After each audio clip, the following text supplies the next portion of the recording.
دیکھیں اس نالائق اور نااہل ٹولے نے اور یہ کٹ پتلی حکومت جو ہے اس نے پہلے کشمیر کا جو ہے وہ معاملہ وہ اس طرح سے ہینڈل کیا کہ جو مودی کو پچھلے 73 سال میں جرت نہیں ہوئی وہ قدم اس نے اٹھایا اور کشمیر کی حیثیت کو جو ہے وہ انہوں نے ختم کرنے کی جو ہے وہ کوشش کی ہے۔ اور یہ کٹ پتلی حکومت جو ہے یہ ایک ریزولوشن نہیں پاس کروا سکی، یعنی مودی کے اس اقدام کے خلاف اور کشمیر میں جو ظلم ہو رہا ہے جس کی مثال نہیں ملتی بنی نوع انسانیت کی تاریخ میں، اس کے خلاف ایک ریزولوشن پاس کروانے میں بھی یہ حکومت جو ہے وہ ناکام رہی ہے۔ اور اب صورتحال انہوں نے اس طرح سے کر دی ہے کہ وہ آزاد کشمیر جو آزادی کشمیر کی بنیاد ہے، جو پاکستان کی شہرگ ہے، جو اسمبلی پورے کشمیر کو آزاد کشمیر اور مقبوضہ کشمیر کو ریپریزنٹ کرتی ہے، اس اسمبلی کا جو قائد ہے، جو آزاد کشمیر کا وزیر اعظم ہے، اسے جو ہے وہ انہوں نے جو ہے وہ غدار قرار دے دیا ہے ایک ایف آئی آر کا اندراج کر کے۔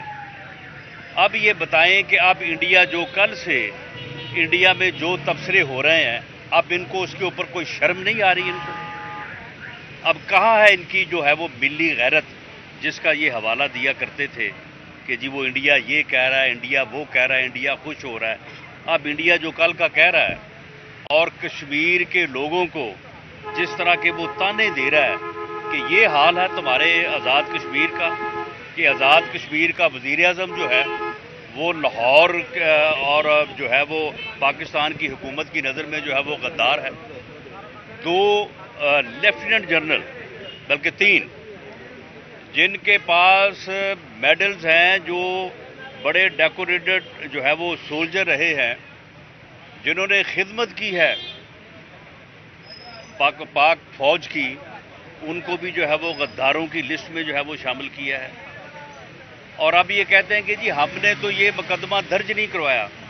بھئی اگر وزیر اعظم نے کی اجازت کے بغیر یہ مقدمہ درج ہوا ہے تو پھر وزیر اعظم بتائے کہ اس مقدمے کو درج کرنے والوں کے خلاف انہوں نے کیا ایکشن لیا ہے؟ صرف فواد چودھری کا ایک ٹویٹ، اس سے تو بات نہیں بنے گی۔ اس حکومت نے یہ اوئے توئے کا کلچر لے کے آئے کنٹینر پہ چڑھ کے، انہوں نے تمام تر اخلاقیات کو روندا۔ اب یہ دیکھیں کہ یہاں پہ انہوں نے جو ہے وہ دہشت گردی کا جو ہے وہ پرچہ درج کیا ہے۔ محترمہ مریم نواز صاحبہ کو جو ہے وہ ان کے خلاف جو ہے وہ دہشت گردی کا مقدمہ جو ہے وہ ہمارے ساتھ جو ہے وہ درج کیا ہے۔ یعنی ان کے پاس ما سوائے دہشت گردی کا اور غداری کا ان کے پاس اور کوئی کام نہیں ہے۔ 2-2.5 سالوں میں ما سوائے دہشت گردی کے مقدمے درج کرنے اور ما سوائے غداری کے سرٹیفکیٹ تقسیم کرنے، اور یہ بتائیں ان کی کارکردگی اور کیا ہے؟ انہوں نے کیا ہے 2-2.5 سالوں میں؟ اس ملک میں کوئی پالیسی دکھائیں، کوئی میگا پروجیکٹ دکھائیں، کوئی انہوں نے کچھ کیا بھی ہے ما سوائے اس کے کہ پچھلی حکومت کو گالیاں دینا، نیب کے ذریعے سے جو ہے وہ انتقام لینا، انتقامی کارروائیاں کرنا، اور اب جب وہ کرپشن کا اور نیب کا بیانیہ جو ہے وہ پٹ چکا ہے تو اب جناب یہ غداری کے سرٹیفکیٹس پہ آ گئے ہیں۔ اور اس میں یہ دیکھیں انہوں نے اتنا بڑا یہ ظلم کیا ہے کشمیر کی جو ہے وہ حریت کے ساتھ، آزادی کشمیر کی تحریک کے ساتھ، اتنا بڑا انہوں نے ظلم کیا ہے، اتنا بڑا انہوں نے بلنڈر کیا ہے کہ اس کی جو ہے وہ تلافی آنے والے سالوں میں بھی شاید ممکن نہ ہو۔ اچھا رانا صاحب، ملاقاتیں راہ سے وہ نون لیگ پر آئے روز یہی بیان، ایک جلسہ نون لیگ کا کل لاہور میں ہوا، اتنی ملاقاتیں سامنے آ گئی، اس کو کیا کہیں گے؟ یعنی یہ ان کی بوکھلاہٹ ہے کہ مریم نواز صاحبہ نے اپنا جلسہ جو ہے وہ گجرانوالہ میں اناؤنس کیا ہے، اس دن سے ان کو جو ہے وہ بالکل ان کے ہاتھ پاؤں پھول گئے ہیں اور ایسے جو ہے وہ بیانات دے رہے ہیں، ایسی جو ہے وہ گفتگو کر رہے ہیں۔ بھئی اگر کوئی جو ہے وہ ہندوستان کا آدمی کوئی جو ہے یا جس کو یہ کہتے ہیں کہ راہ کے لوگ ہیں، اگر وہ پاکستان آئے ہیں تو وہ پھر کہاں سے ہو کے آ گئے ہیں؟ وہ کوئی آسمان سے گرے ہیں؟ بارڈر سے آئے ہوں گے نا، ان کا ریکارڈ آپ کے پاس ہوگا، بتائیں وہ کون لوگ ہیں، بلکہ پکڑیں ان کو۔ اگر آپ سمجھتے ہیں کہ وہ یہاں پہ کوئی کسی قسم کی جو ہے وہ ایسی گفتگو کرنے آئے ہیں جو ملک کے خلاف ہے، تو آپ نے ان کو پکڑا کیوں نہیں ہے؟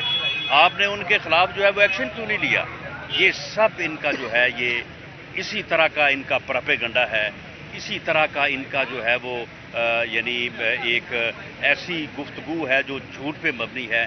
جس طرح سے انہوں نے پی ایم ایل این کی لیڈرشپ کے خلاف جو ہے یہ کرپشن کا بیانیہ انہوں نے کھڑا کیا، وہ بھی سارا جھوٹ تھا، اب وہ پٹ چکا ہے تو اب یہ اس طرف آ گئے ہیں، یہ ان کا جھوٹ ہے اور یہ چل سکا جو جتنا چلنا تھا، اب یہ مزید نہیں چلے گا۔ اب انشاءاللہ تعالی پی ڈی ایم کی جو تحریک ہے انشاءاللہ وہ 16 کو گجرانوالہ سے جو ہے وہ انشاءاللہ تعالی پہلا جلسہ جو ہے وہ اس کا آغاز ہوگا، اور آگے چل کے انشاءاللہ تعالی دن بدن جو ہے وہ تحریک زور پکڑتی جائے گی، اور یہ نالائق اور نہل ٹولہ جو ہے جو اس ملک کے اوپر مسلط ہے انشاءاللہ تعالی اس سے جو ہے وہ نجات ملے نظر گی۔ آ رہا ہے کہ یہ بہت جلد تحریک ختم ہو جائے گی۔ دیکھیں شیخ رشید جو ہے، جو پنڈی کا شیطان اور چھیدہ ٹلی ہے، یہ اسی طرح سے جو ہے وہ آپ کے علم میں ہے کہ پرویز مشرف کے دور میں بھی یہی گفتگو کیا کرتا تھا کہ جی یہ نہیں ہوگا وہ نہیں ہوگا، بلکہ یہ کہا کرتا تھا کہ میاں نواز شریف واپس ہی نہیں آئیں گے۔ یہ کیسے ہو سکتا ہے جی کہ وہ واپس آ جائیں؟ واپس وہ آ ہی نہیں سکتے۔ اس کے بعد پھر میاں نواز شریف آیا، اللہ نے اس کو عزت دی، لوگوں نے اس کو مینڈیٹ دیا۔ میں نے اسی چھیدے ٹلی کو میاں نواز شریف کے پیچھے کتے کی طرح دم بہلاتے ہوئے دیکھا کہ جی مجھے پارٹی میں شامل کر دیں، لیکن اس وقت شاید میاں صاحب اسے معاف کر دیتے، کیونکہ اس کی سفارش بہت بڑی تھی۔ مجید نظامی صاحب جو ہیں وہ اس کے سفارشی تھے، وہ کہتے تھے میاں صاحب کو کہ یہ اس کے منہ کے ساتھ کتا بندھا ہوا ہے، تو میاں صاحب اس کو آپ جو ہے وہ شامل کر لیں ورنہ یہ آپ کے خلاف جو ہے یہ بھونکے گا۔ تو وہاں پہ ہماری جو پنڈی کی جو قیادت ہے اس نے جو ہے وہ اس کو قبول نہیں کیا، لیکن میں اسے یہ بات کہنا چاہتا ہوں کہ یہ تم نے 2-3 دن پہلے جو تم نے مریم نواز صاحبہ کو مخاطب کر کے بات کی ہے، تم اپنی اوقات میں رہو اور یہاں پہ رک جاؤ۔ تم اگر تم اپنی اوقات سے باہر ہوگے تو پھر اس کا جو ہے وہ انجام درست نہیں ہوگا۔ مریم نواز صاحبہ جو ہے وہ پاکستان مسلم لیگ نون کی لیڈر ہے، وہ ایک پاپولر لیڈرشپ ہے۔ تمہاری اوقات کیا ہے کہ تم اسے مخاطب کرتے ہو اور اس طرح کی گفتگو کرتے ہو؟ اس طرح کی گفتگو جو ہے وہ تمہاری برداشت نہیں کی جائے گی۔ تم اپنی اوقات میں رہو اور یہیں پہ رہو، اس حد کو کراس نہ کرنا، اس کو کراس کرنا جو ہے وہ تمہیں مہنگا پڑے گا۔ Thank you.